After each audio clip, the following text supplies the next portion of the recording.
कभी कभी मुझे लगता है कि मैं कभी भी खुद को उतना नहीं समझ पाऊंगी जितना मैं आपको जानने लगी।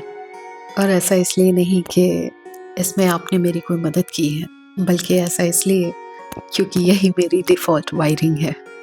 ऐसा अचानक बिल्कुल भी नहीं हुआ, बल्कि बचपन से ही हर किसी के बारे में इतना डीपली महसूस करने की सज़ा मैं झेल रही हूँ। और यही कारण है कि मेरे लिए सिर्फ मेरे सपने ही मेरा ड्राइविंग फ़ोर्स नहीं है, बल्कि मेरे अंदर एक कांस्टेंट भूख भी है, जो मेरे भीतर बचपन से पल रही है। मेरी लाइफ के सर्कमस्टेंसेस का बहुत बड़ा रोल है मेरे इस हंगर में, जो अब धीरे-धीरे मेरी पर्सनैलिटी बन चुकी है। आप नोटिस करेंगे कि कुछ लोग सिर्फ देखते ही नहीं हैं, बल्कि ऑब्ज़र्व करते हैं। और वो सिर्फ सुनते नहीं हैं, बल्कि सब कुछ अपने अंदर सोख लेते हैं। उनकी आदत हो जाती है लोगों के चेहरे को पढ़ने की, उनकी आवाज़ के उतार-चढ़ाव को समझने की और उनकी अनकही बातों को भी महसूस कर लेने की।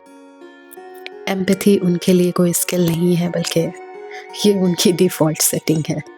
लेकिन जैसा मैंने पहले ही कहा कि सब कुछ इतनी गहराई से महसूस करना, ये एक सज़ा जैसा है, क्योंकि आप हर रिएक्शन को सिर्फ सरफेस तक नहीं, बल्कि अंदर उतर कर एनालाइज़ करते हैं। हर दर्द, हर प्रॉब्लम को सॉल्व करने की ज़िम्मेदारी आप अपने ऊपर ले लेते हैं। और यहीं से धीरे-धीरे कुछ करने की भूख आपके अंदर शेप लेने लगती है। आप सिर्फ खुद को प्रूव नहीं, बल्कि सबको सर्व करना चाहते हैं। जब आप फ्यूचर भी इमेजिन करते हैं, तो उसमें भी आप अकेले नहीं होते सेंटर में, बल्कि वहाँ भी आपके आसपास बहुत से लोग होते हैं और आप उनके लिए कुछ कर रहे होते हैं। और ऐसा सबको सर्व करने की उस कांस्टेंट भूख की वजह से है। और जब ये हंगर मैच्योर हो जाती है, तो एक्सटर्नल मोटिवेशन की ज़रूरत बहुत कम पड़ती है।